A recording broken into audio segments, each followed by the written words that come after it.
A'udzubillahi minasyaitonirrajim. Bismillahirrahmanirrahim. Alhamdulillahirabbil alamin, nahmaduhu wa nasta'inu wa nastaghfiruh. Wa na'udzu billahi min shururi anfusina wa min sayyiati a'malina. Man yahdihillahu fala mudilla lahu wa man yudlil fala hadiya lahu. Asyhadu an la ilaha illallah wahdahu la syarika lahu wa asyhadu anna Muhammadan abduhu wa rasuluh. Subhanaka la ilma lana illa ma 'allamtana innaka antal alimul hakim. Allahumma 'allimna ma yanfa'una wanfa'na bima 'allamtana wa zidna ilma. Rabbi yassir wa la tu'assir, Rabbi tammim bil khair, amma ba'du. InsyaAllah hari ini kita sambung tadabbur surah Al-Jumu'ah ayat yang ke-6.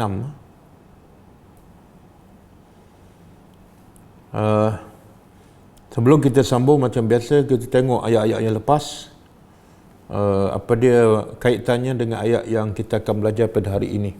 Setiap ayat ada kaitannya dengan yang sebelum dan dengan yang selepas. Okey. Kalau ayat yang lepas, Allah beritahu, ayat yang lepas Allah beritahu tentang orang Yahudi.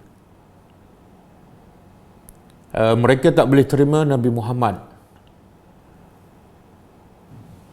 yang Allah sebut diutuskan kepada ummiyin, orang-orang yang buta huruf ataupun bangsa Arab.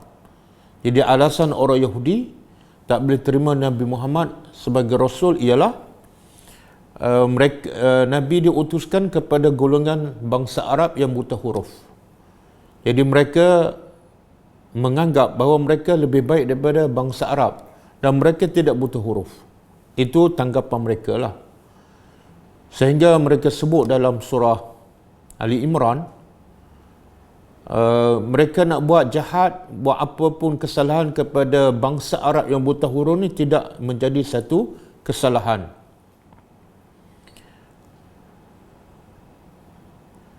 Mereka nak buat apa pun dosa ataupun kesilapan ataupun kezaliman kepada bangsa Arab yang buta huruf, itu bukan menjadi kesalahan bagi mereka.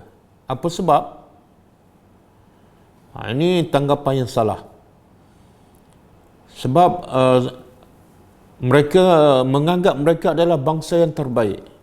Sebagaimana Allah sebut dalam surah Ali Imran 75,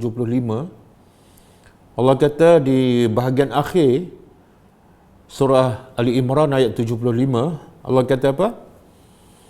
A'udzubillahi minasyaitonirrajim. Zalika bi'annahum qalu laisa 'alaina fil ummiyina sabilun wa yaquluna 'ala Allahil kadzib wa hum ya'lamun. Maksudnya, orang-orang Yahudi berkata, ahli kitab berkata, laisa 'alaina fil ummiyin, tidak menjadi dosa kepada kami, ke atas kami, fil ummiyin, untuk buat apa saja kezaliman, kesalahan kepada golongan ummiyin, iaitu bangsa Arab. Ini tanggapan mereka yang salah. Sebab mereka menganggap mereka ni bangsa mulia, Sya'bullah al-Mukhtar. Ada prinsip mereka adalah bangsa yang terpilih. Jadi bila bangsa terpilih boleh buat bebas apa saja kepada bangsa lain, sebab bangsa lain adalah hina. Okey, kita balik pada surah Al-Jumu'ah. Jadi apa yang Allah nak bagi tahu dalam ayat yang lepas, iaitu sikap orang Yahudi yang merasa mereka mulia. Dan mereka beralasan mereka tak boleh terima Nabi Muhammad sebagai Rasul, walaupun ada disebut dalam kitab mereka, kitab Taurat, sebab Muhammad tu diutus kepada golongan yang rendah martabatnya, golongan ummiyin, buta huruf. Tapi lepas tu Allah tempelak mereka dalam ayat yang kelima. Allah tempelak mereka dalam ayat yang kelima, ayat yang lepas. Allah kata apa? Punca sebenar mereka tak boleh terima Nabi Muhammad sebagai Rasul bukan sebab Nabi diutuskan kepada golongan ummiyin, bukan. Tapi sebab utamanya ialah mereka Hummilu at-Taurah, mereka diberi kitab Taurat. Mereka diberi kitab Taurat. Dan dalam kitab Taurat mereka tu ada cerita pasal Nabi Muhammad. Sifatnya, apa yang dia ajak manusia kepadanya, ada sebut. Jelas sifat Nabi Muhammad disebut jelas dalam kitab Taurat. Dan sifat tu sama dengan Nabi Muhammad yang ada depan mata mereka. Habis kenapa mereka tak boleh terima dan mereka beralasan? Sebabnya lam yahmiluha, sebab mereka tak faham apa yang mereka baca. Jadi Allah kata, sebab itulah bila baca kitab tapi tak faham, mereka seumpama keldai. Jadi Allah tempelak antara sebab orang Yahudi tak boleh terima Nabi, sebab mereka tak faham apa yang dalam kitab mereka, ataupun faham tapi buat tak faham. Faham tapi tak ikut. Maka taraf orang Yahudi, walaupun ada kitab, walaupun dipanggil ahli kitab. Ahli kitab ni gelaran yang terbaik lah. Bukan sebarang kitab, kitab Allah. Ahli kitab Allah. Pasti hebat. Tapi sebab nama itu kadang-kadang menjadikan manusia tercela. Bila tu? Bila dia baca tapi dia tak faham. Bila dia baca, dia faham tapi tak amalkan. Dan Allah kata itulah kaum ataupun puak yang paling buruk. Yang paling buruk. Siapa ni? Yang ada kitab ke yang tak ada? Subhanallah. Yang paling buruk ialah yang ada kitab. Ini pengajaran. Sebab tu saya berulang kali saya sebut pengajaran daripada setiap ayat Al-Quran ialah berdasarkan keumuman lafaz, sebagaimana kata ulama. Al-ibrah bi umumil lafzi walisa bi khususi as-sabab. Pengajaran daripada setiap ayat berdasarkan keumuman lafaz. Makna lafaz tu secara umumnya tuju pada semua orang. Bukan pengajaran tu berdasarkan kepada kekhususan sebab ayat tu turun kerana apa dan kepada siapa, bukan. Ya, asalnya diturun pada orang Yahudi, tapi yang Allah nak bagi tahu apa dah? Pengajaran untuk kamu, bukan mesti kamu ada kitab, bukan mesti kamu baca kitab, bukan mesti kamu memahami kitab, kamu menjadi bangsa yang terbaik. Bahkan orang panggil kamu qari', orang panggil kamu hafiz. Jangan tertipu dengan gelaran. Sebab yang panggil ahli kitab ni, orang Yahudi dan Nasara, yang gelar mereka ahli kitab siapa? Allah. Allah yang menggelarkan mereka ahli kitab. Kitab apa ni? Kitab Allah, At-Taurah. Tapi dalam masa yang sama mereka juga dilaknat oleh Allah. Jadi pengajaran untuk semua sekali, khususnya kepada umat Nabi Muhammad yang membaca Al-Quran. Kemudian Allah beritahu di hujung ayat, Allah tidak akan memberi hidayah pada kaum yang zalim. Okey, sampai situ kan, kita sambung ayat seterusnya.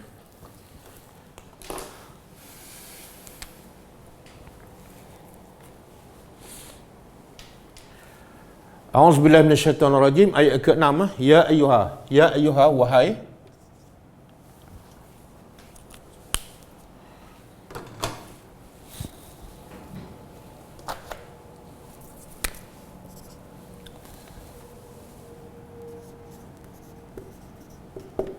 allazina, orang-orang yang hadu.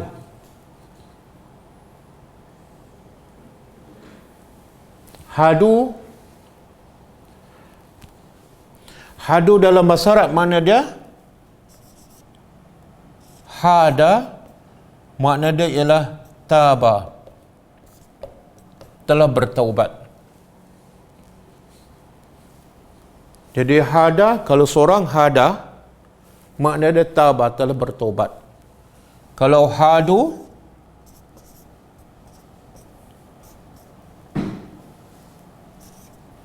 makna dia tabu, mereka ramai telah bertaubat. Jadi siapa ni? Wahai orang-orang yang telah bertaubat. Ini iaitu kepada orang Yahudi. Jadi sebab itulah perkataan Yahudi ni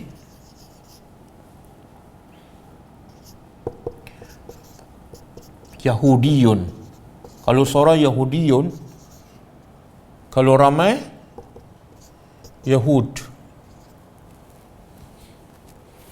Jadi kalau seorang Yahudiyun, kalau ramai Yahud, ini orang, ini maksudnya hada telah bertaubat perbuatan. Jadi Yahudiyun asalnya, ada pendapat mengatakan Yahudiyun berasal daripada perkataan ni. Hada, iaitu orang yang telah bertaubat. Ini pendapat pertama. Pendapat kedua, Yahudiyun berasal daripada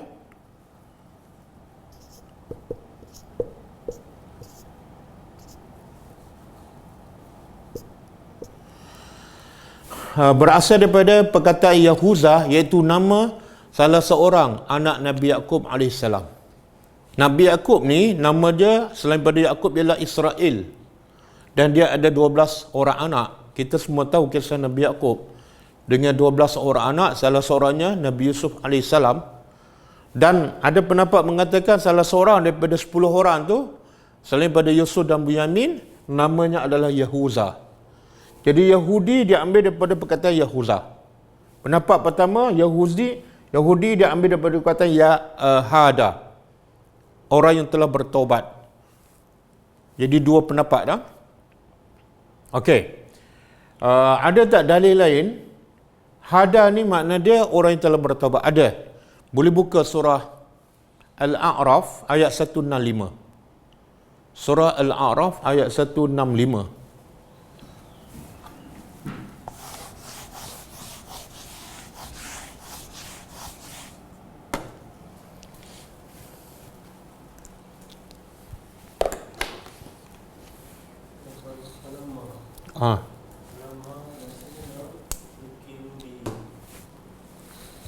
Kemudian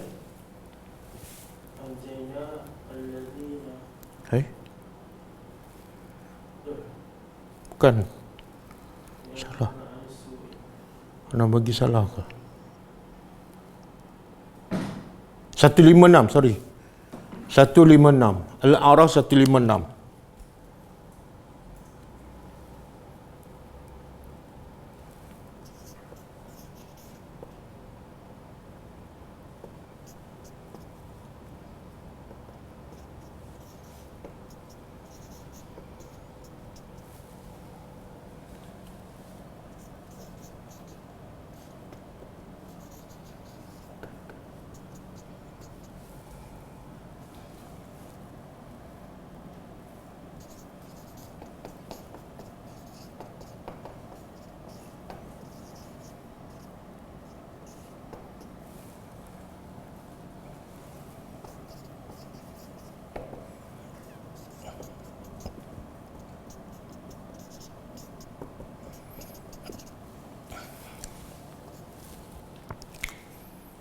Okey.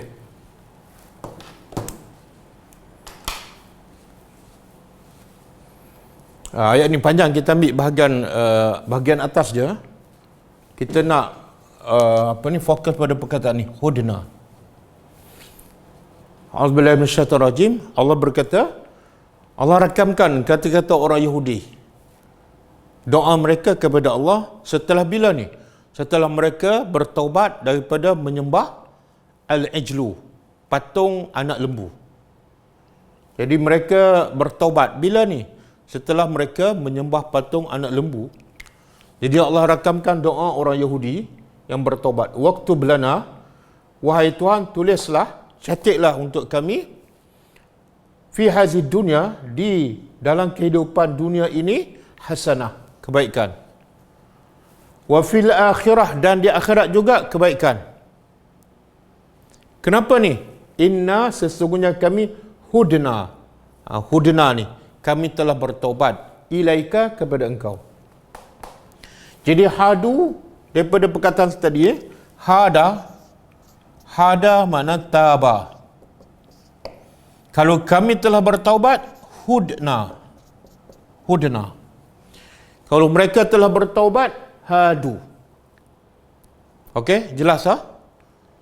Jadi kadang-kadang Allah panggil orang Yahudi dalam Quran menggunakan apa? Bani Israel. Ya Bani Israel.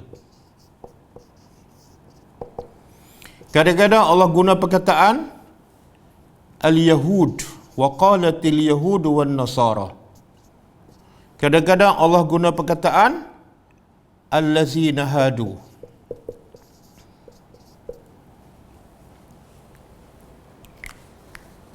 Jadi supaya kita tak keliru, bila Allah guna Bani Israel, bila Allah guna Yahud, bila Allah guna allazina hadu, bila Allah nak ingatkan Bani Israel kepada nikmat yang banyak dan bahawa atuk mereka ni seorang Nabi dan perbuatan mereka ni sangat tak sama dengan atuk mereka. Jadi Allah nak ingatkan mereka pasal nikmat. Yang kedua kepada atuk mereka, keturunan mereka yang mulia. Jadi sebagai peringatan, kenapa kamu ni dah jauh melencong daripada agama atuk kamu iaitu Israel. Masa tu Allah sebut, ya Bani Israel. Ya Bani Israel. Bila Allah nak ingatkan nikmat dan nak mereka tu kembali kepada Allah, Allah guna ya Bani Israel. Ingat ni, wahai anak cucu Israel. Israel ialah Nabi Yaqub. Jadi kita ni kadang-kadang, bila kita buat dosa, kita buat kejahatan, bila orang ingatkan kita, bapa kita orang baik, atuk kita orang baik, kita terfikir, tersentak, kenapa ni keturunan aku semua baik, kenapa aku boleh jadi jahat? Jadi ingat kepada keturunan kita yang baik boleh menyedarkan kita. Kadang-kadang boleh menyedarkan. Okey, bila Allah nak mencela, Allah guna perkataan al-yahud. Banyak ayat. Contohnya, walan tarda ankal yahud.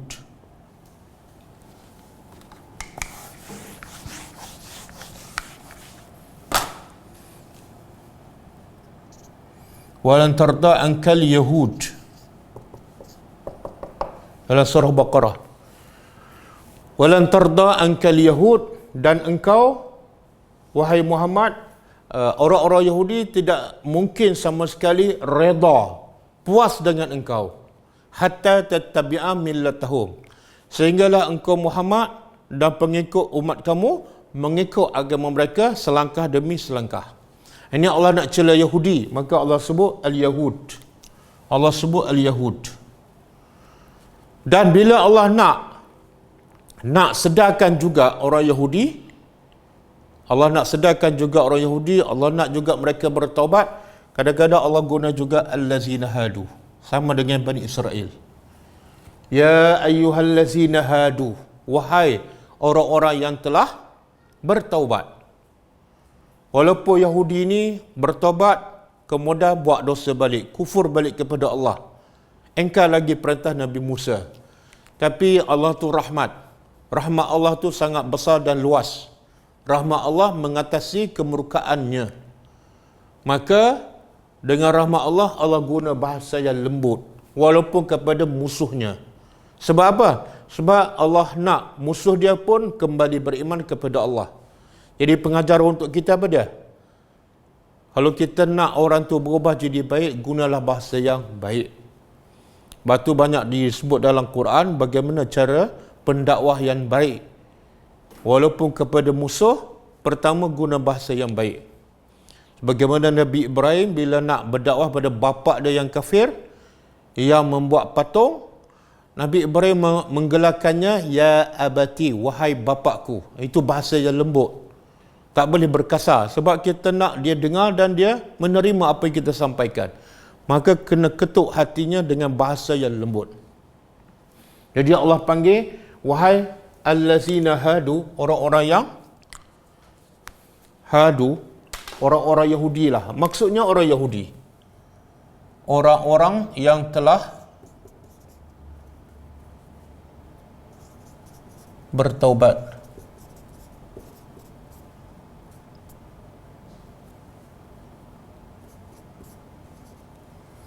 Maksudnya ialah Yahudi. Jadi wahai orang Yahudi, sekiranya za'amtum, kamu menyangka,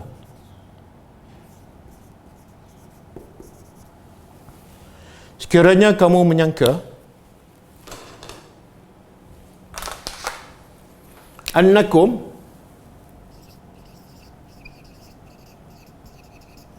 sesungguhnya kamu awliya. Awliya ni jamak, jamak plural.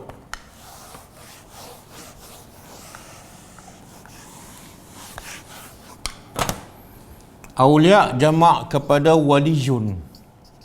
Waliyun jamak dia awliya.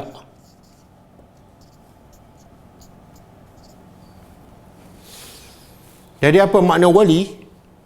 Wali ni banyak makna. Ada makna dia penolong, ada makna dia pemimpin, ada makna dia wali nikah. Jadi tengok konteks ayat. Kalau Allah waliyul lazina amanu, mana Allah pengurus, Allah pemimpin. Di sini kami Allah berkata pada orang Yahudi, sekiranya kamu sangka sesungguhnya kamu adalah awliya. Apa makna dia? Penolong kepada Allah. Awliya, wali-wali Allah, wali-wali min dunin nas,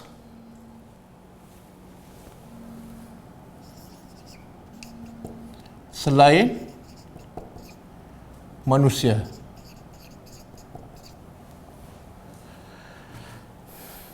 Ini sangkaan Allah nak bongkar penyakit. Penyakit apa ni? Penyakit perasan, penyakit syok sendiri. Jadi orang Yahudi menganggap bahawa mereka tu wali Allah. Ini ada di kalangan masyarakat kita yang merasa dia adalah wali Allah. Itu penyakit itu. Jadi wali Allah tak perlu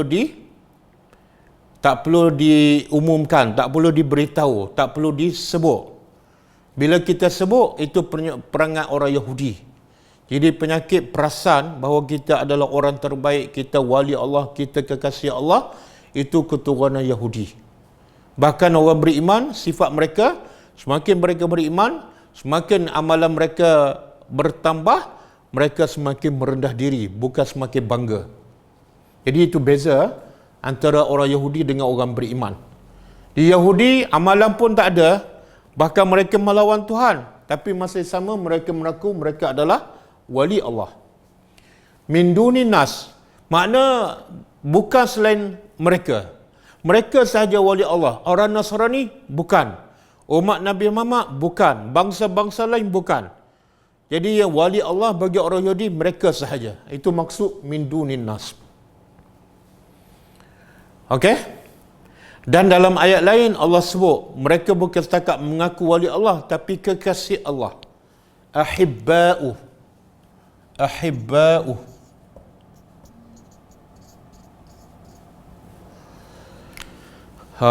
Yang mereka mengaku kekasih Allah ni Allah sebut dalam surah Al-Ma'idah.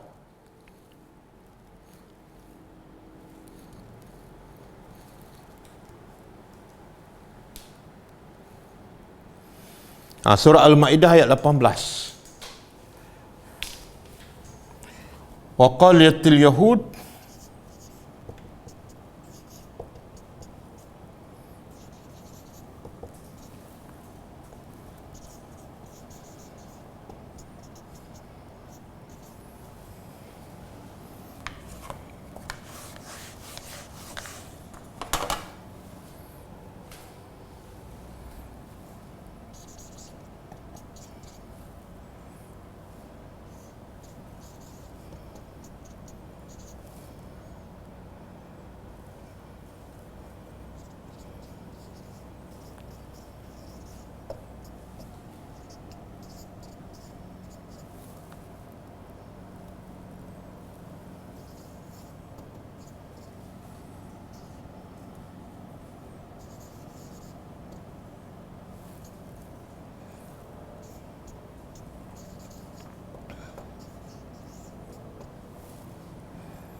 Okey, surah Al-Ma'idah ayat 18. Ayat ni panjang, kita ambil bahagian awal. Allah merakamkan dalam surah ni, dalam ayat ni, auzubillahi minasyaitanir rajim, wa qalatil yahud. Bila Allah nak mencela, Allah guna perkataan al-yahud. Telah berkatalah orang-orang Yahudi wan Nasara, dan orang-orang Nasrani juga ataupun Kristian, apa mereka kata? Nahnu abna'ullah. Kami ni abna jamak kepada ibnu, anak-anak Allah. Tengok melampau, bukan setakat mengaku wali tapi anak-anak Tuhan. Wa ahibba'uhu, dan kekasihnya. Jadi pengakuan orang Yahudi ini dan Nasrani, satu wali, yang kedua anak, yang ketiga kekasih.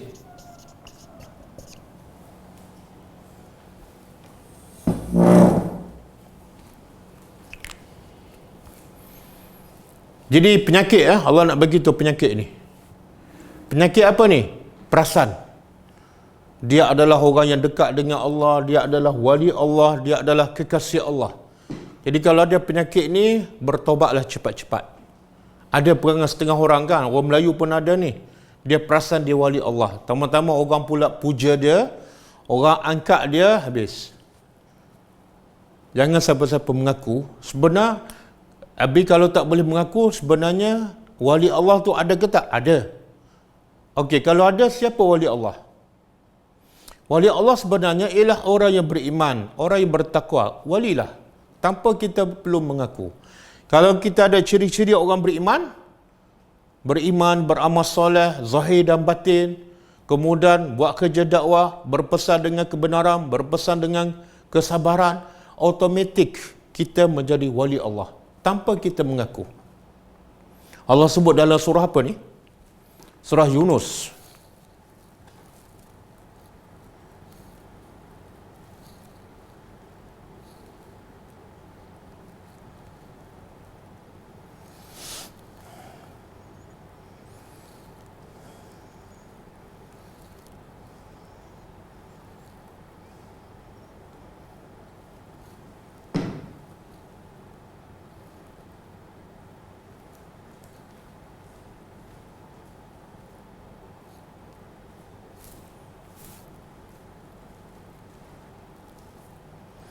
Buka surah Yunus ayat 63. Surah Yunus ayat 63.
Surah Yunus ayat 62 dan 63.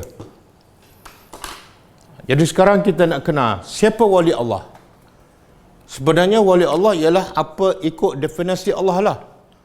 Bukan ikut apa yang ditakrifi, yang didefinisikan oleh manusia. Kalau nak jadi wali Allah, nak jadi kekasih Allah, kena ikut kehendak Allah, bukan ikut kehendak nafsu ataupun manusia. Jadi Allah kata apa? Dalam surah Yunus, ingatlah, inna awliya Allah ni. Ingatlah sesungguhnya awliya sama, awliya.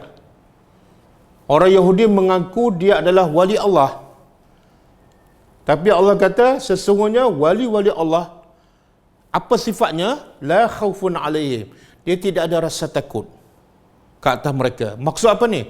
Tak takut pada orang, tak takut pada rezeki, tak takut pada mati, tak takut pada apa-apa yang patut dia takuti. Dia hanya takut kepada Allah sahaja. Yang kedua, walahum yahzanun, dan mereka tak sedih.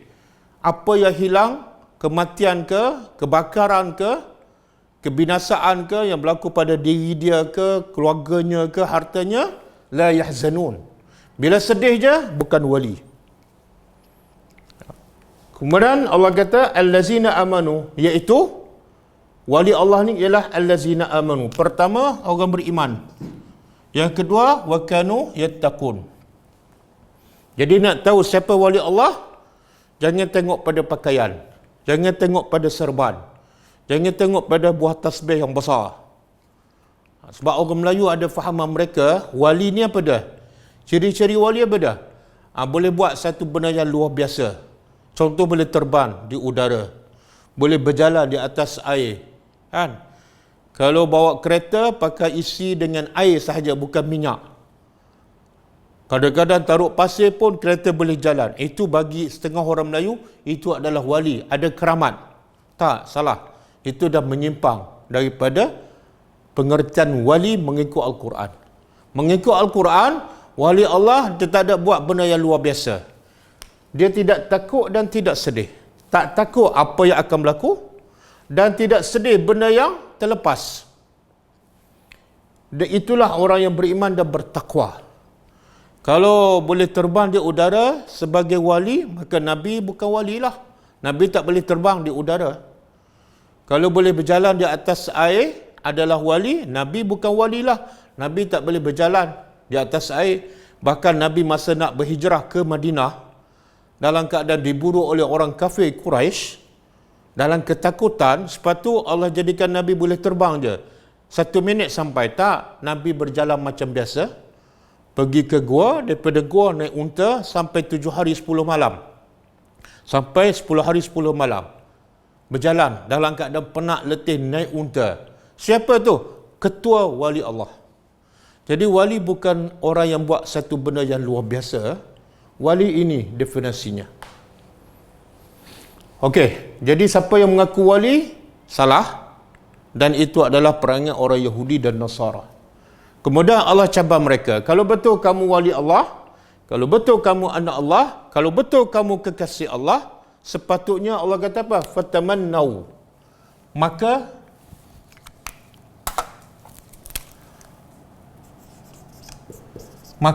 bercita-citalah. Bercita-citalah untuk al-maut, mati.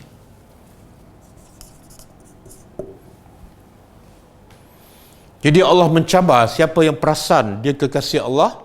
Bahkan orang Yahudi dan Nasara ni bukan setakat perasan kekasih Allah, dia kata mereka saja yang boleh masuk syurga. Mereka saja yang boleh masuk syurga. Buka surah Al-Baqarah ayat 111. Surah Al-Baqarah ayat 111.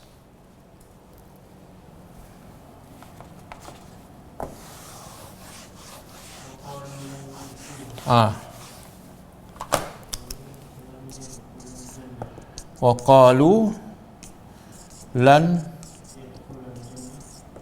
yadkhula al-jannah illa man kana hudan aw nasara.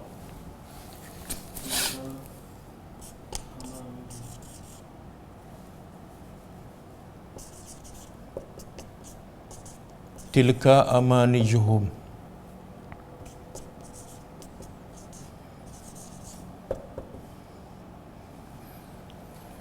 Kul hatu burhanakum, kan?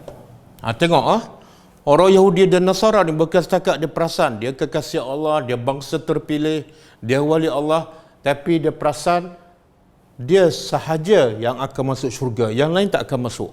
Tengok apa yang Allah rakam dalam ayat 111 surah Al-Baqarah. Wa qalu, mereka berkata, siapa ni?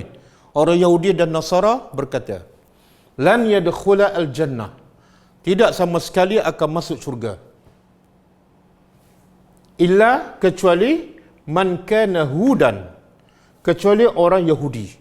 Jadi Yahudi mengatakan yang akan masuk syurga bangsa Yahudi sahaja, full stop. Nasrani tak boleh, Nabi Muhammad, umat Nabi Muhammad semua tak boleh, bangsa lain semua tak boleh. Sebab mereka lah bangsa yang terpilih.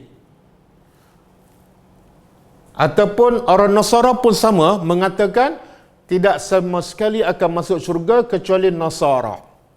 Yahudi pun tak masuk, umat Nabi Muhammad pun tak masuk. Tapi Allah tempelak, tilka amaniyuhum. Itulah cita-cita mereka, itulah angan-angan kosong mereka. Jadi angan-angan kosong orang Yahudi apa dah? Mereka yakin mereka ahli syurga. Jadi di sini Allah nak begitu penyakit apa dah? Penyakit perasan ahli syurga. Siapa je perasan dia ahli syurga, maka dia menyerupai orang Yahudi. Habis orang beriman, yang beriman, yang taat pada Allah, yang solat, yang puasa, semua buat perintah Allah. Dia nak perasan apa? Nak perasan ahli syurga ke nak perasan ahli neraka? Kalau perasan ahli syurga macam orang Yahudi. Kalau perasan ahli neraka macam tak patut. Nak perasan apa ni?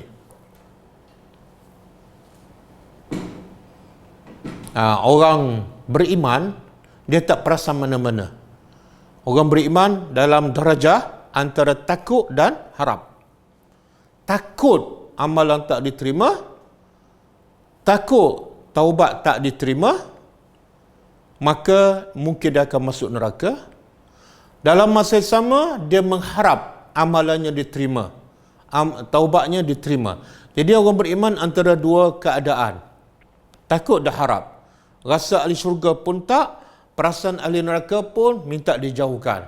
Jadi antara takut dan harap, itu yang paling penting. Sebab tu ada satu hadis diceritakan bahawa Nabi masuk pada seorang pemuda yang sedang nazak, sakit dan nazak, nak meninggal.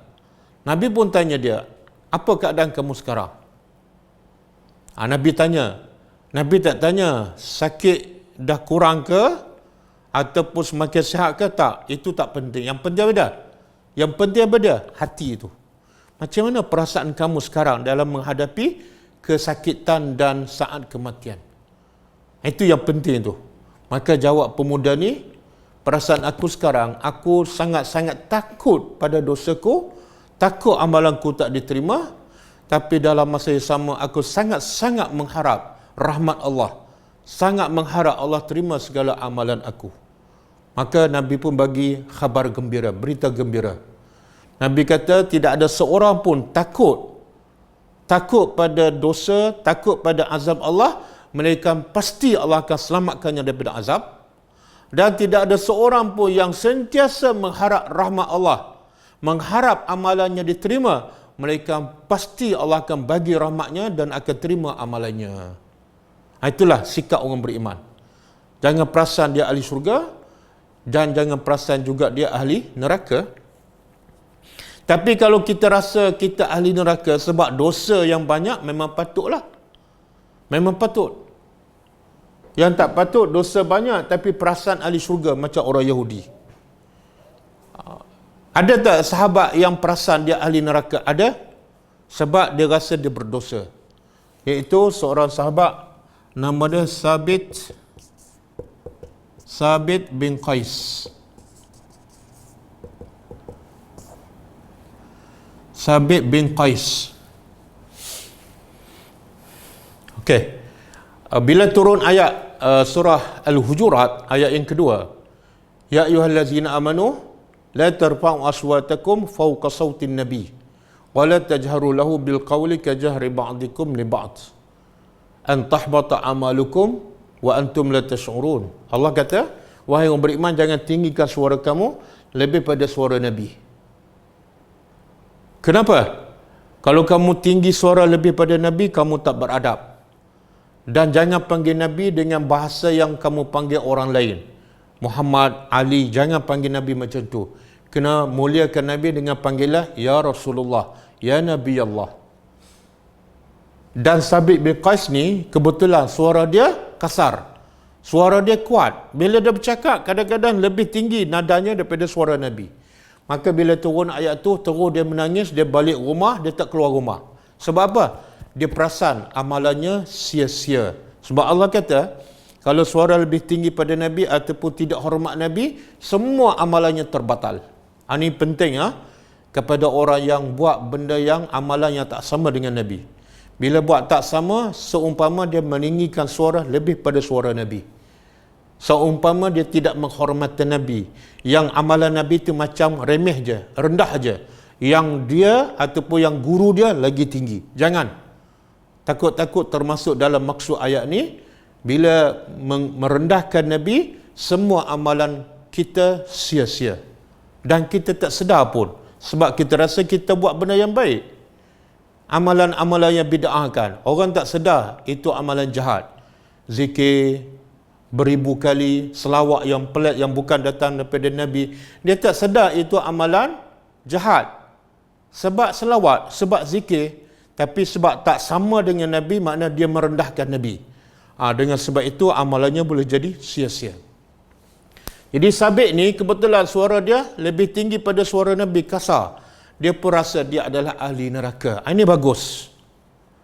Sebab dia rasa dia tadabbur satu ayat menyebabkan dia rasa ini satu kesalahan ni. Walaupun sebenarnya dia tak bersalah, sebab suaranya secara semula jadi tinggi. Itulah keadaan orang beriman.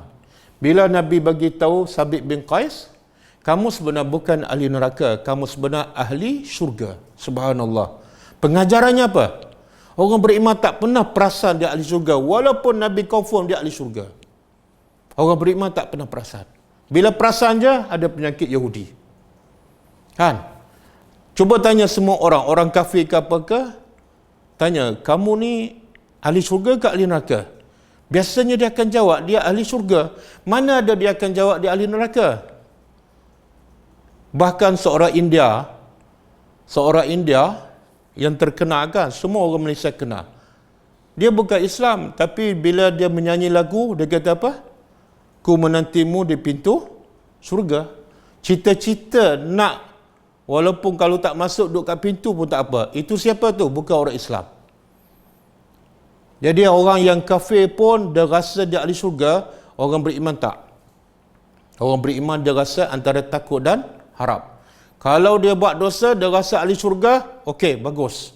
Semoga dengan perasaan bersalah itu menjadikan dia bertobat dan kembali kepada Allah Subhanahu wa taala. Okey, jadi Allah nak buktikan orang yang berperasaan ni, yang berpenyakit syok sendiri ni, maka Allah nak buktikan sebenarnya kamu bukan ahli syurga pun. Macam mana Allah nak buktikan? Dakwah mereka tu adalah tipu. Allah cabar. Kalau betul kamu ahli syurga, kalau betul kamu kekasih Allah, maka matilah sekarang. In kuntum sadiqin. Sekiranya kamu adalah sadiqin, orang-orang yang benar.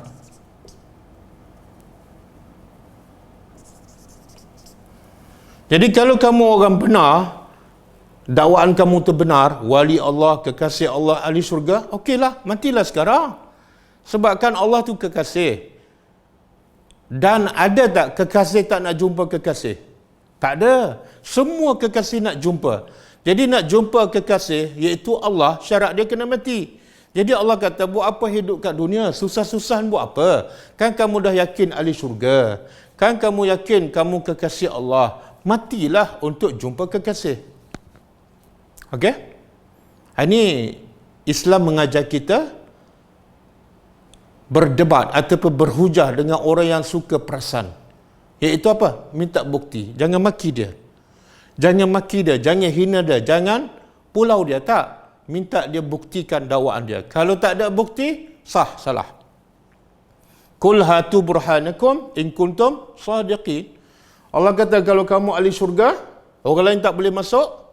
Okey, bagi bukti kamu ahli syurga. Apa dia? Mati sekarang.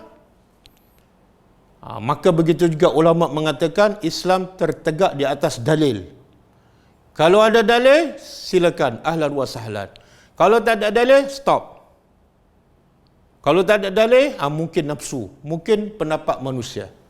Sebab Islam semuanya ada dalil, tidak Quran, hadis. Hadis ada berpuluh-puluh ribu yang sahih. Kan? Quran ada 6,000 ayat. Macam mana kamu tak ada dalil daripada Quran, tak ada dalil daripada hadis, sedangkan ayat Quran dan hadis beribu-ribu. Maknanya yang kamu buat tu bukan daripada Allah dan Rasul. Okey?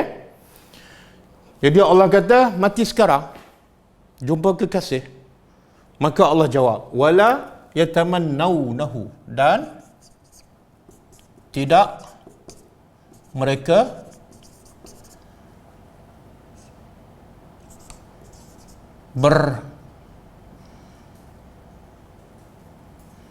bercita-cita untuk mati. Allah cabar dan Allah tahu. Allah pencipta. Allah cabar dan Allah tahu bahawa mereka sebenarnya tak nak mati pun. Sebab apa? Dakwah ahli syurga, dakwah kekasih Allah, tapi bila Allah suruh mati tak nak. Sebab apa? Allah tahu. Iaitu abadan, selama-lamanya. Bima qaddamat, dengan sebab apa yang dilakukan oleh aidihim, tangan-tangan mereka. Tangan-tangan mereka. Iaitu apa dia ni? Dosa. Dosa. Jadi Allah tahu mereka tak nak mati. Sebab apa? Sebab dosa. Orang Yahudi tahu. Orang Yahudi pun tahu. Dia hanya mendakwa dari segi lisan sahaja. Kami ni kekasih Allah, kami ada Allah, kami wali Allah, kami ahli syurga. Tapi hati dia tahu. Dia bukan kekasih Allah, dia bukan ahli syurga. Kalau mati masuk neraka. Sebab tu dia tak nak mati. Dia tak nak mati. Sebab Allah kata sebab dosa mereka. Dan Allah berkata wallahu alimun, dan Allah alimun, maha mengetahui, bizzalimin, dengan orang-orang zalim. Jadi Allah kata jangan sembunyilah. Kamu nak cakap kamu ahli syurga, silakan cakaplah, tak ada masalah. Tapi kamu tak boleh sembunyikan bahawa kamu sebenar orang yang berdosa. Kamu sebenar lawan Tuhan, bukan kekasih Allah. Kamu sebenar kufur kepada Allah, bukan anak Tuhan, bukan wali Allah. Allah alimun, jangan sembunyikan. Kamu nak cakap, okey, tapi yang dalam hati itu Allah tahu. Ini amaran kepada siapa yang suka mendakwa. Nak cakap kepada sesiapa, nak dakwa pada sesiapa, ingat satu je, kita tak boleh sembunyi daripada Allah. Orang mungkin tak tahu siapa kita sebenar. Orang nampak pada saya kita baik, kita warak, tapi jangan sembunyikan apa dalam hati, sebab Allah alimun bizzalimin. Okey? Jadi apa pengajaran di sini?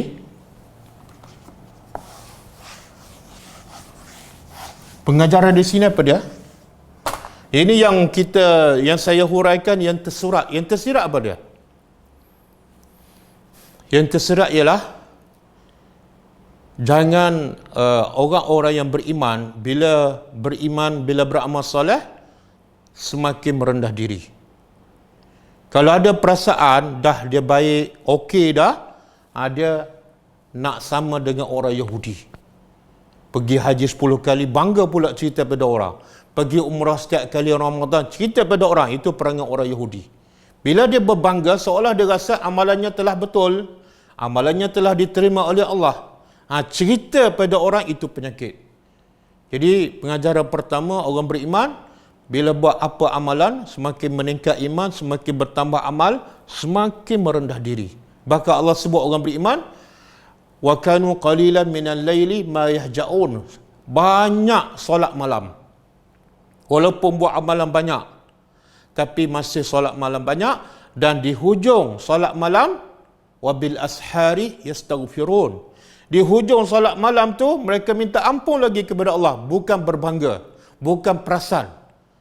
Dah solat malam banyak, hujung tu dekat-dekat subuh yastaghfirun, masih minta ampun. Sebab apa? Takut solat malam mereka tak diterima oleh Allah Subhanahu Wa Taala. Okey, satu. Yang kedua, Allah nak beritahu orang yang beriman kena suka mati. Orang beriman kena suka mati. Sebab apa? Sebab yang tak suka mati ni orang Yahudi. Orang Yahudi tak suka mati. Bahkan Allah sebut dalam surah Al-Baqarah ayat 96, apa Allah sebut? Orang Yahudi ni kalau boleh dia nak hidup selama-lamanya. Nak panjang umur 1000 tahun ataupun selama-lamanya. Kenapa? Sebab mereka tahu mereka berdosa. Kalau mati, masuk neraka. Jadi pengajaran kedua, orang beriman kena suka mati. Dan ini disebut dalam satu hadis sahih riwayat Muslim. Allah kata apa? Man ahabba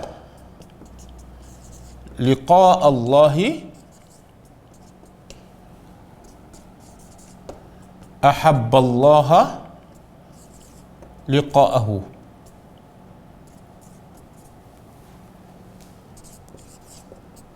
Wa man kariha liqa Allahi kariha Allahu liqa'ahu. Hadis sahih riwayat Bukhari dan Muslim. Muttafaqun alaih. Maksud dia, Nabi kata man ahabba, siapa yang ahabba, suka, cinta. Cinta apa ni? Liqa Allah, jumpa Allah. Jadi sebagai ulama kata jumpa Allah ni maksud matilah. Sebab nak jumpa Allah kena mati. Jadi siapa yang suka nak jumpa Allah, ahabballahu liqa'ahu, Allah suka nak jumpa dia. Jadi saya sebut tadi apa dia? Pengajaran kedua, orang beriman mesti suka nak mati. Dengan suka nak mati ataupun suka nak jumpa Allah, Allah akan suka nak jumpa dia. Sebab itulah kalau kita tengok sejarah para nabi, sejarah para sahabat, sejarah ulama, mereka suka nak mati. Ada contoh, Bilal bin Rabah, bila saat kematiannya, keluarganya menangis. Sedih sebab akan ditinggalkan oleh bapa, ditinggalkan oleh suami. Maka ketika itu Bilal berkata, kenapa kamu menangis? Kamu sedih. Ini bukan musibah, ini bukan bala, ini adalah satu nikmat. Selepas ini, iaitu selepas aku mati, aku akan jumpa kekasih Allah. Aku akan jumpa Nabi Muhammad, aku akan jumpa para sahabat. Jadi sahabat Bilal ni, bila nak mati, seronok. Itu ciri-ciri orang beriman. Begitu juga contoh Fatimah binti Muhammad, anak Rasulullah.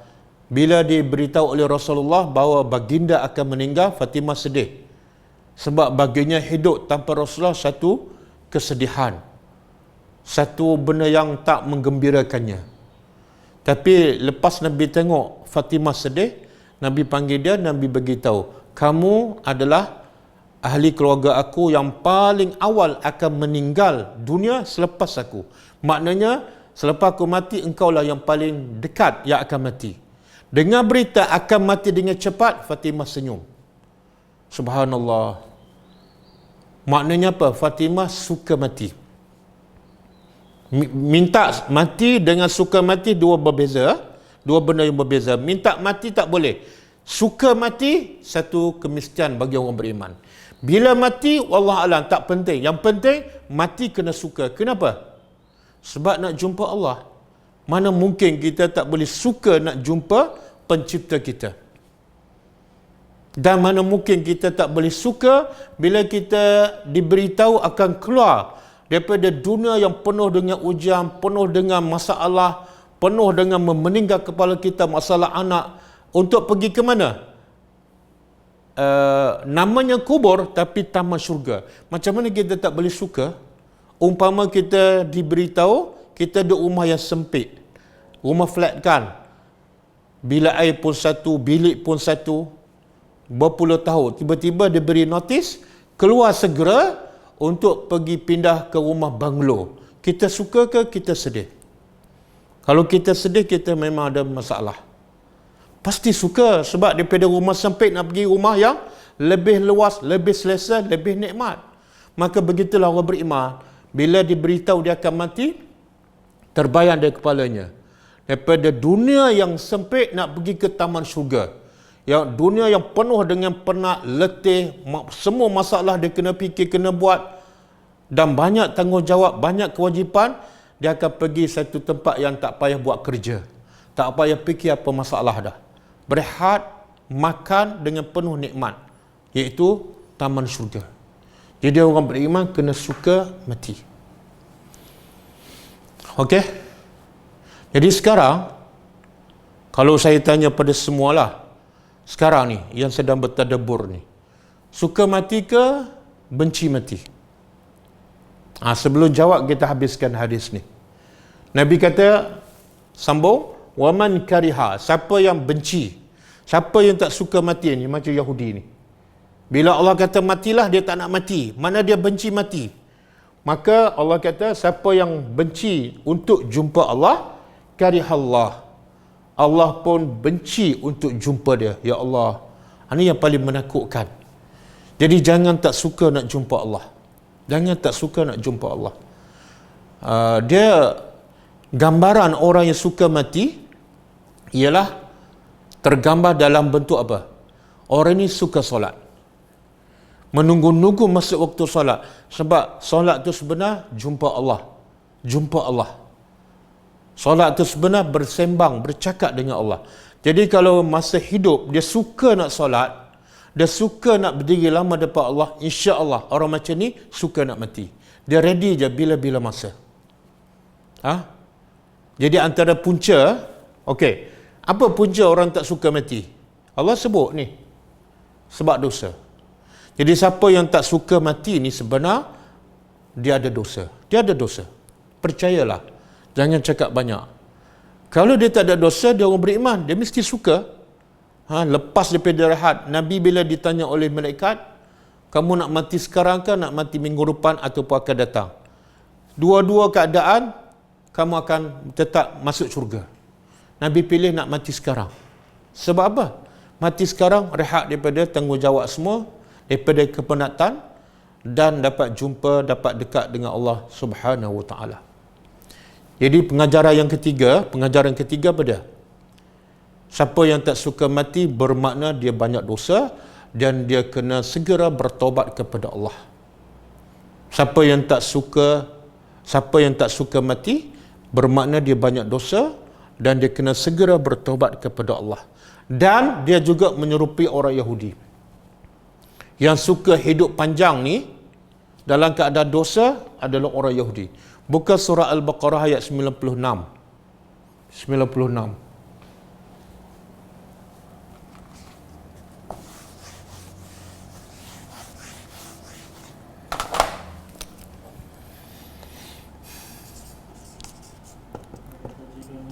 Wala tajidannahum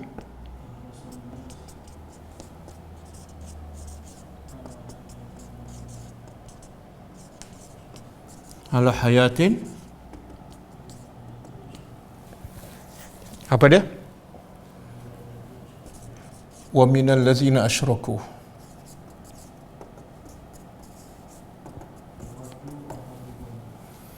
yawaddu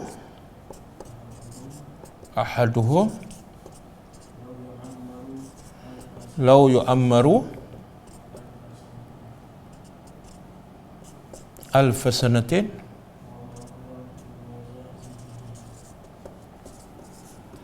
wa ma huwa bimuzah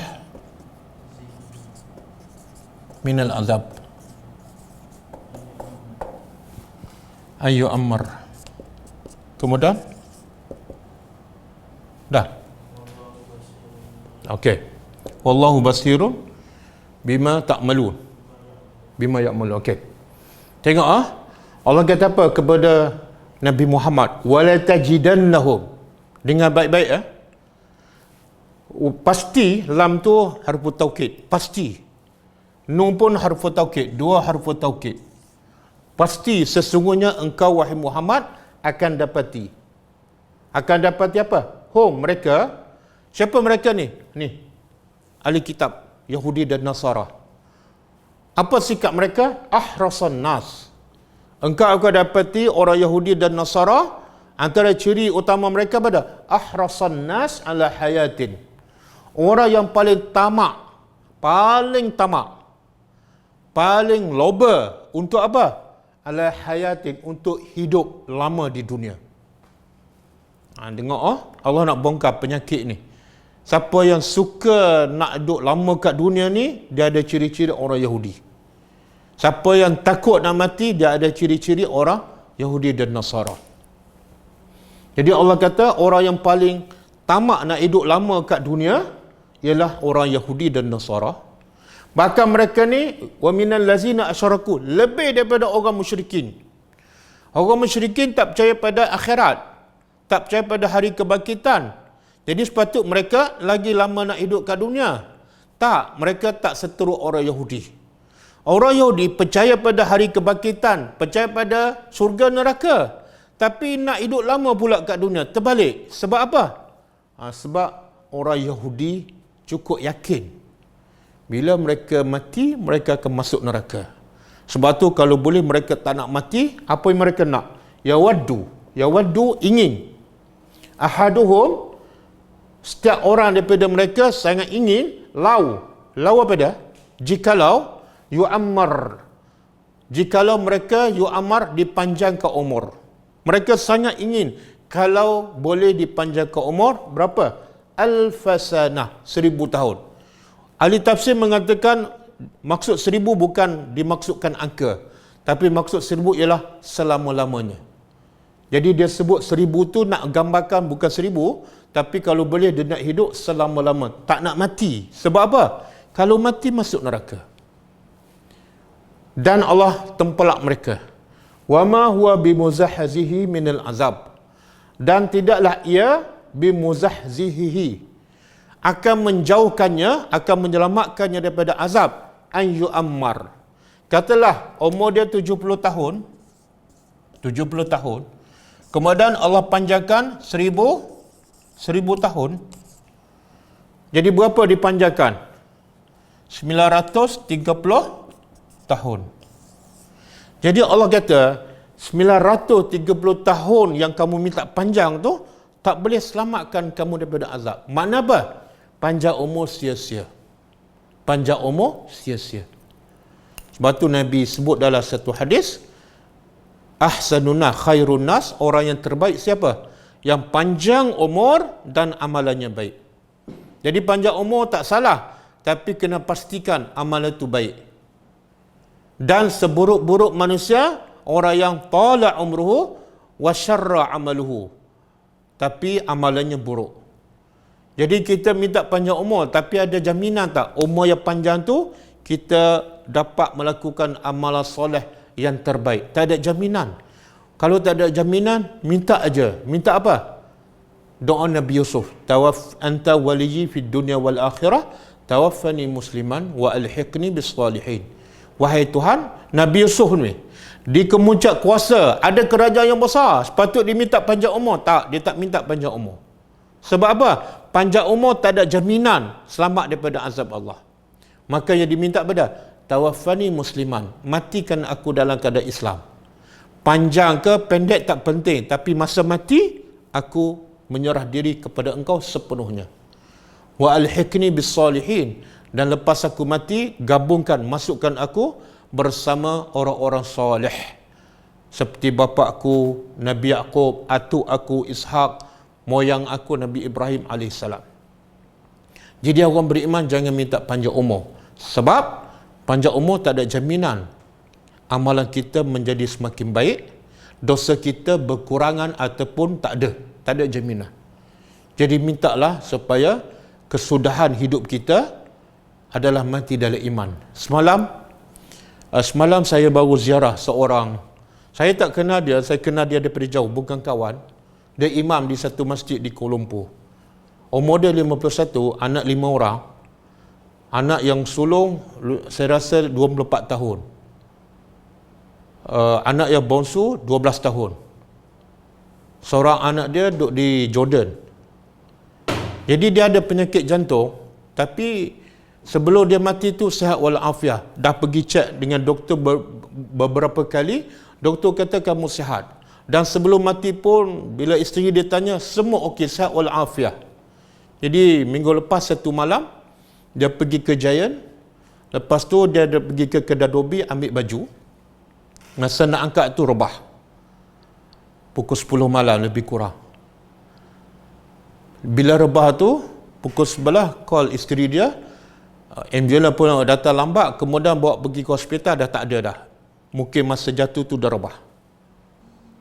Jadi isteri dia pun bagi tahu, dia sampai sekarang macam tak boleh terima lah. Sebab apa? Dalam keadaan sihat walafiat, segar bugar, banyak lagi perancangan. Makna dia rasa macam satu benda yang di luar jangka. Sebab tu Allah kata, kalau orang beriman, dia tak akan terkejut insya-Allah. Sebab apa? Dia sentiasa bersedia.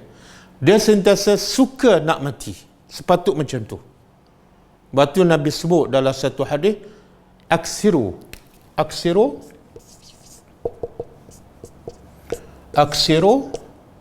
zikra hazimi al-lazzat.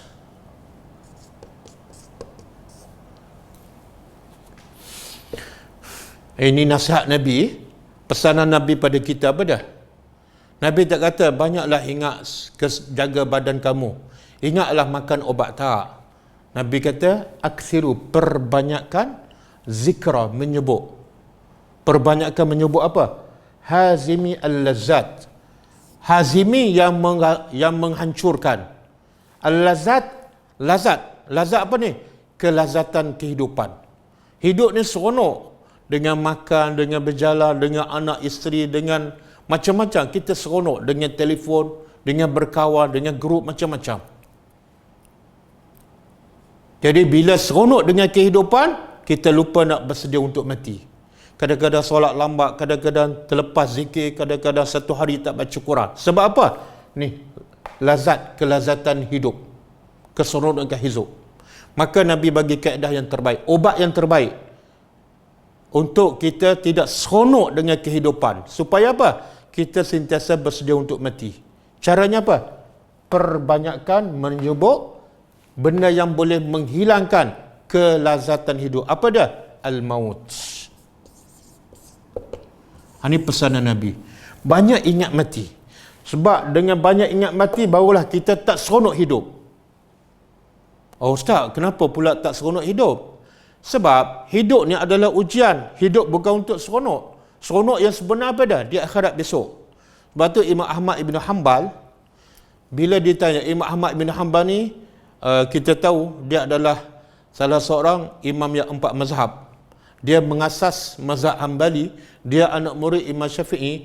Dan dia antara ulama yang paling banyak diuji, diseksa, ditangkap, dipenjara. Jadi hidup dia macam tidak ada kerehatan. Maka orang bertanya pada Imam Ahmad Ibn Hanbal, bila kamu nak berehat ni? Bila kamu akan dapat nikmat berehat daripada kepenatan, kesusahan? Apa jawapan Imam Ahmad Ibn Hanbal? Aku akan berehat bila kaki aku melangkah masuk syurga. Subhanallah. Tengok kepala orang-orang yang faham agama. Dia tak fikir pun dekat dunia nak berehat. Sebab apa? Dunia adalah tempat ujian. Macam mana tempat ujian kamu nak berehat? Macam mana kamu masuk dewan peperiksaan nak berehat, nak tidur, nak termenung? Itu dewan peperiksaan. Dia ada masa yang terhad. Nak berehat selepas kamu dapat result. Kalau berjaya dapat result okey, berehatlah selama-lamanya. Boleh? Jadi nasihat Nabi yang paling penting dan paling bermanfaat untuk kita apa dah? Banyakkan ingat kematian. Sebab dengan banyak ingat kematian, kita tak kejar dunia. Dengan banyak ingat kematian, kita banyak persiapan untuk mati. Solat awal waktu, tambah solat sunat tak cukup, tambah solat duha tak cukup, tambah solat witir tak cukup, tambah lagi zikir pagi, zikir petang, hafal lagi ayat Quran supaya solat kita lebih lama. Kenapa? Aku nak akan mati bila-bila masa. Cuba bayangkan, saya bayangkan, kalau saya duduk tempat ustaz tadi, imam tadi, pergi ambil baju, langsung tak terfikir. Cuba bayangkan, kalau kita duduk tempat tu, apa kita nak jawab depan Allah? Kalau kita tak ada persiapan. Maka sebab tu orang beriman kena sentiasa suka untuk mati. Caranya apa dia? Banyak ingat kematian. Bila banyak ingat kematian, persiapan kita menjadi terbaik. Bila banyak persiapan kita menjadi terbaik, kita tak ada masalah mati bila-bila masa. Dan selalulah baca doa ni. Doa yang Nabi ajar dipanggil doa Nabi Daud. Saya pernah bagi ni. Tapi baca ke tak tahu. Doa ni sangat bagus. Doa daripada hadis Hasan riwayat At-Tirmizi. Allahumma inni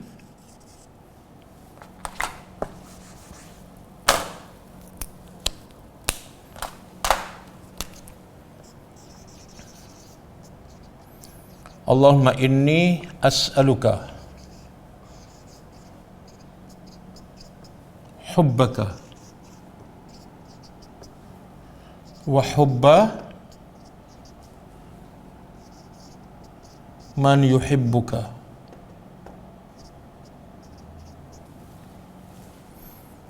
wal amal allazi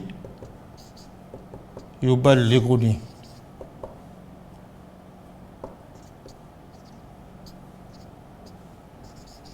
hubbaka waj'al hubbaka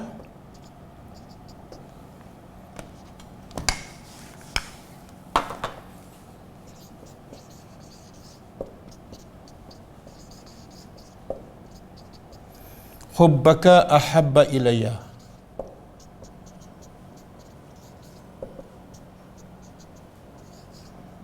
min nafsi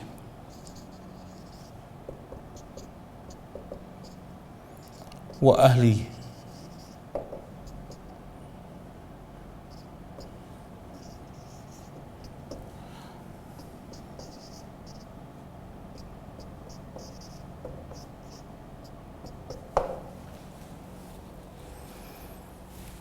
Ini dipanggil doa Nabi Daud daripada hadis Hasan riwayat Tirmizi. Apa dia maksud dia? Allahumma ya Allah, inni sesungguhnya aku as'aluka, aku mohon pada engkau. Biasa kita mohon apa kepada Allah? Rezeki murah, badan sihat, umur panjang. Tak, itu semua tak penting. Kadang-kadang membahayakan kita. Rezeki murah kadang-kadang menghanyutkan kita. Badan sihat kadang-kadang melupakan kita pada Allah. Umur panjang kadang-kadang menjadikan kita lagi seronok dengan kehidupan. Habis yang penting apa dah? As'aluka hubbaka. Ya Allah, aku mohon pada engkau hubbaka, cinta pada engkau. Cinta kepada engkau dan cinta nak jumpa engkau. Sebab sekarang macam ada cinta lain dalam hatiku. Antara hidup dengan mati, aku lebih cinta kepada kehidupan. Yang kedua, hubba man yuhibbuka. Yang kedua, aku mohon pada engkau cintakan orang yang cinta pada engkau. Sebab syarat cinta pada Allah mesti cinta juga pada orang lain, orang yang beriman. Kalau kita cinta Allah tapi tak suka pada orang beriman, cinta Allah tertolak. Cinta Allah mesti disertakan dengan mencintai orang yang cinta pada Allah. Contoh siapa? Orang miskin yang beriman, dia cinta pada Allah. Kita kena cinta orang miskin tu.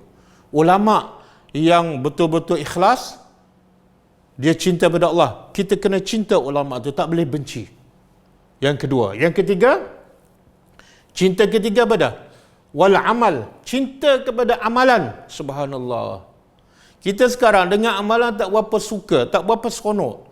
Solat witir rasa berat, solat duha rasa berat, zikir pagi petang rasa berat, solat sunat rawatib 12 rakaat kadang-kadang terlepas, tak ada cinta. Maka mintalah pada Allah, cinta aku mohon juga pada engkau cinta amalan. Amalan mana ni? Amalan allazi yang yuballighuni, yang boleh menyampaikan aku kepada hubbaka, cinta engkau. Dengan amalan ni aku semakin cinta pada engkau. Dengan solat sunat aku semakin cinta pada engkau. Engkau suka aku buat sunat, maka aku semakin cinta pada engkau. Dengan zikir, sentiasa berzikir kepada engkau, berdiri, duduk dan baring, maka amalan ini menjadikan aku lagi cinta pada engkau. Aku tak nak buat amalan yang engkau tak suka. Bersembang kosong, cakap sia-sia, buat benda yang tak meningkatkan iman, apatah lagi buat benda bid'ah yang tak mendekatkan aku pada engkau dan menjadikan aku lebih cinta pada engkau. Aku tak nak. Aku nak amalan yang menjadikan aku lebih cinta pada engkau. Dan pastilah amalan itu apa dia? Amalan Nabi. Sebab Allah dah bagi syarat. Kalau betul kamu cinta pada Allah, buat apa yang Nabi buat. Barulah Allah cinta pada kita. Jadi kena pastikan amalan yang mendekatkan kita kepada Allah ialah amalan yang Nabi buat, bukan yang orang ramai buat. 3, yang keempat, kita minta apa? Waja'al hubbaka, dan jadikan cinta kepada engkau, jadikan ia ahabba, lebih aku cinta, lebih dicintai oleh aku min nafsi, daripada diri aku. Kadang-kadang aku nak bangun solat subuh, nafsu ni, diri aku apa dah? Nak tidur lagi. Maka jadilah cinta aku kepada engkau lebih daripada cinta aku pada diri aku. Kadang-kadang aku nak bercakap lagi, tapi dah azan. Aku nak cinta kepada engkau lebih daripada cinta pada diriku. Aku berhenti juga masa tu bercakap bersembang sebab mendahulukan cinta engkau. Jadi mintalah cinta kepada engkau lebih daripada cinta aku kepada diriku dan cinta aku pada ahli keluargaku. Kadang-kadang aku solat lambat sebab ahli keluarga. Sebab kadang-kadang aku tak sempat berzikir sebab bermain dengan anak cucu. Jadilah cinta pada engkau lebih daripada cinta pada ahli keluarga, dan jadikan cinta aku pada engkau lebih daripada air yang sejuk. Subhanallah. Kita tengah dahaga kan? Yang kita paling cinta masa tu apa dia? Tengah dahaga ni, yang paling kita cinta masa tu apa dia? Nak minum air yang sejuk. Tengah-tengah panas, dahaga, yang paling kita cinta masa tu nak minum air sejuk. Maka kita minta pada Allah, jadikan cinta aku pada engkau lebih daripada cinta pada air sejuk tu. Contoh saya bagi macam ada seorang sahabat, bila dia nak pergi berperang, dia tanya Rasulullah, "Ya Rasulullah," seorang sahabat ni di tangannya ada sebiji kurma. Dia tanya Rasulullah, "Ya Rasulullah, kalau aku pergi bejat dan mati sekarang, di mana tempat aku?" Nabi kata, "Pasti di syurga." Maka dia campak buah kurma. Dia cinta pada buah kurma tu. Kurma ni makanan yang penting, yang utama bagi orang Arab. Tapi sebab cinta dia kepada Allah, iaitu mati syahid, lebih daripada cinta pada kurma, dia campak kurma. Begitulah. Jadi hafallah doa ni. Bacalah yang terbaik ketika sujud dalam solat, ataupun ketika tahiyat akhir. Lepas habis tahiyat dan lepas sebelum salam, baca doa ni. Nanti kita post Saya dah bagi tahu hadis ni, tapi macam biasalah, ramai yang dapat hadis tapi tak amalkan. Yang dia amalkan, minta itu je, rezeki murah, umur panjang, badan sihat. Allahumma inni as'aluka hubbaka wa hubba man yuhibbuk wal amal allazi yuqarribuni ataupun yuballighuni hubbaka wa ja'al hubbaka ahabba ilayya min nafsi wa ahli wa minal ma'i al-barid. Okey, kita berhenti setakat ayat 7 Kita berhenti setakat ayat 7.